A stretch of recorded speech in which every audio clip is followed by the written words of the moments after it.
नमस्कार दोस्तों, आप सभी का स्वागत है मेरे यूट्यूब चैनल AR कुमार पे। दोस्तों, आगे बढ़ने से पहले प्लीज़ चैनल को लाइक करें, सब्सक्राइब करें, बेल आइकन को प्रेस करें। दोस्तों, प्राइम मिनिस्टर मोदी अभी पोलैंड के दौरे पे गए हुए हैं। दोस्तों, पोलैंड और भारत का रिश्ता कैसा है, क्या रिश्ता है और इस रिश्ते की सच्चाई क्या है दोस्तों, ये किसी को पता नहीं है।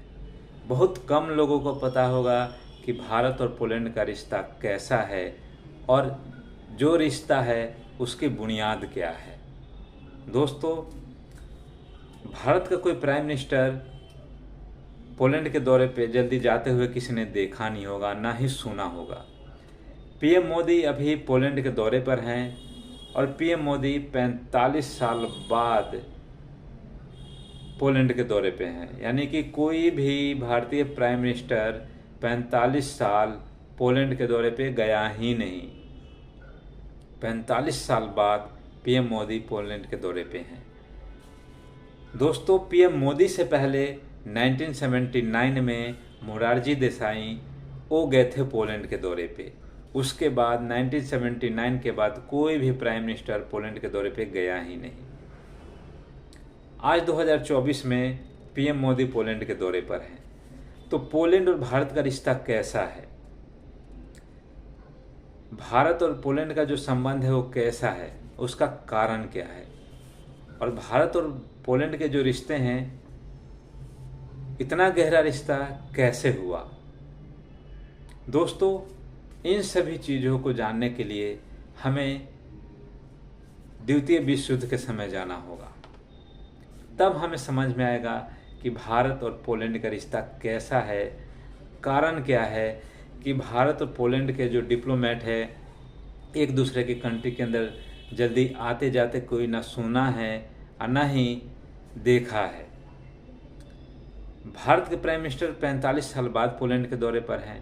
उसके बावजूद भारतीयों को पोलैंड में इतना रिस्पेक्ट क्यों दिया जाता है, भारत को एक अच्छा कंट्री क्यों माना जाता है पोलैंड के अंदर, पोलैंड के लोग भारतीय लोगों से इतना प्यार क्यों करते हैं, इतना रिस्पेक्ट क्यों करते हैं भारतीयों को, इसका कारण क्या है दोस्तों, इसका कारण बहुत ही बड़ा कारण है और बहुत ही कम लोगों को कारण ये पता होगा। भारत और पोलैंड का जो रिश्ता है उसको हमें जानने के लिए हमें जाना होगा द्वितीय विश्व युद्ध के समय। दोस्तों, जब द्वितीय विश्व युद्ध चल रहा था 1945 में, तब जो नावानगर, जो आज के तत्कालीन गुजरात में जामनगर हैं, वहाँ के राजा थे रणजीत सिंह। रणजीत सिंह राजा थे। उस समय नावानगर कहलाता था। आज के समय में गुजरात में वो जामनगर के नाम से फेमस है दोस्तों। तो वहाँ के जो राजा थे वो गए थे विदेश पढ़ाई करके, वकील बनकर आए। लेकिन जब भारत लौटे तो वो भारतीय फौजी में शामिल हो गए। भारतीय फौजी का मतलब दोस्तों ये है कि उस समय भारत गुलाम था, ब्रिटेन का शासन था। यानी कि कोई भी भारतीय फौज में शामिल होता था तो ब्रिटिश फौज कहलाता था, भारतीय फौज नहीं कहलाता था। वो ब्रिटिश फौजी ही कहलाता था, क्योंकि उस समय ब्रिटेन का अधिकार था भारत के ऊपर। भारत उस समय गुलाम था ब्रिटेन का, तो ब्रिटिश फौजी कहलाते थे। तो जब पोलैंड के अंदर विश्व युद्ध चल रहा था तो उस समय उस फौज में जो जामनगर के राजा थे वो भी शामिल थे ब्रिटिश फौज में।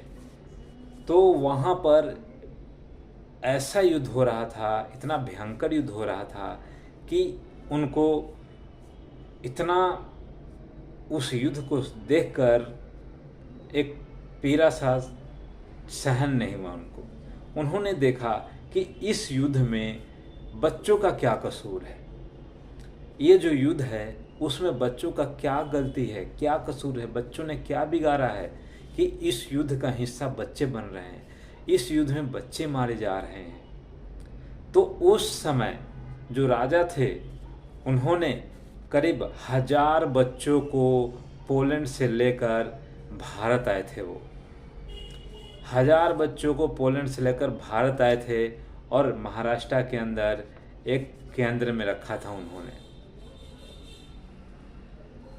1000 बच्चों को लेकर आए यहाँ पर और उनको रखा। कई सालों तक उन्होंने रखा, उनको पढ़ाई लिखाई करवाया, शिक्षा दिया, हेल्थ का, खाना का, सारी चीज़ों का उन्होंने ध्यान रखा। कई सालों तक उन्होंने उन बच्चों का सारा चीज़ खुद किया। शिक्षा हो, एजुकेशन हो, हेल्थ हो, खाना हो, कुछ भी हो, कोई भी चीज़ चाहिए वो सारा वो महाराजा देखते थे और उनका ध्यान रखते थे। और जो बच्चे उस समय मर गए उन बच्चों को एक क्रिश्चियन का जो रीति रिवाज होता है उस तरीके से उन्होंने उनका सारा चीज़ काम कर दिया लास्ट में। और जो बच्चे ठीक से सही सलामत थे बाद में वो पोलैंड लौटे दोस्तों। तो पोलैंड के लोगों ने ये देखा कि जो जामनगर के महाराजा थे उन्होंने किस तरीके से पोलैंड के बच्चों के लिए कितना बड़ा कदम उठाया।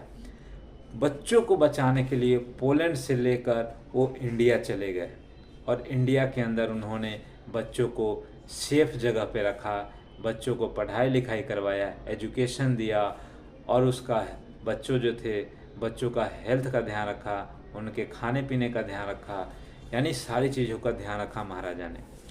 तो उन महाराजा का आज भी वहाँ पर एक वार मेमोरियल बना हुआ है और लोग बहुत ही रिस्पेक्ट से उनको हमेशा वहाँ पे श्रद्धांजलि देते हैं। और भारत के लोगों को बहुत ही रिस्पेक्टफुली वो लोग बुलाते हैं या फिर भारत के लोगों को काफ़ी रिस्पेक्ट देते हैं। भारत के साथ उनका इतना गहरा संबंध है तब से कि वो भारतीय लोगों को बहुत ही रिस्पेक्ट की नज़र से देखते हैं और भारत के लोगों से बहुत ही प्यार करते हैं। क्योंकि जो महाराजा ने पोलैंड के बच्चों के लिए किया था वो शायद उस समय कोई भी नहीं किया था। तब से पोलैंड के लोग भारत के लोगों से बहुत प्यार करते हैं और भारत का इतना गहरा रिश्ता है पोलैंड के साथ दोस्तों। क्योंकि देखो भारत और पोलैंड के जो डिप्लोमेट है इतना जल्दी मिलते भी नहीं है, उसके बावजूद भी भारत और पोलैंड का इतना गहरा रिश्ता है, इतना गहरा रिश्ता है कि क्या ही कहें दोस्तों। जो महाराजा ने उस समय जो काम किए थे द्वितीय विश्व युद्ध के समय में, पोलैंड के हजार से ज़्यादा बच्चों को लेकर भारत आए और उनका ध्यान रखा। तो इन सारी चीज़ों को पोलैंड के लोग बहुत ही एक रिस्पेक्टफुली देखते हैं और तब से भारत के लोगों को काफ़ी रिस्पेक्ट करते हैं और भारत को रिस्पेक्ट करते हैं और भारत के लोगों को काफ़ी वहाँ पे रिस्पेक्टफुली बुलाते भी हैं। तब से भारत और पोलैंड का रिश्ता बहुत ही गहरा है, बहुत ही मधुर है। और अब जब पीएम मोदी पोलैंड के दौरे पे गए हैं तो भारत और पोलैंड के जो रिश्ते हैं और भी गहरे संबंध हो जाएंगे और भी अच्छे रिश्ते हो जाएंगे पोलैंड और भारत के दोस्तों।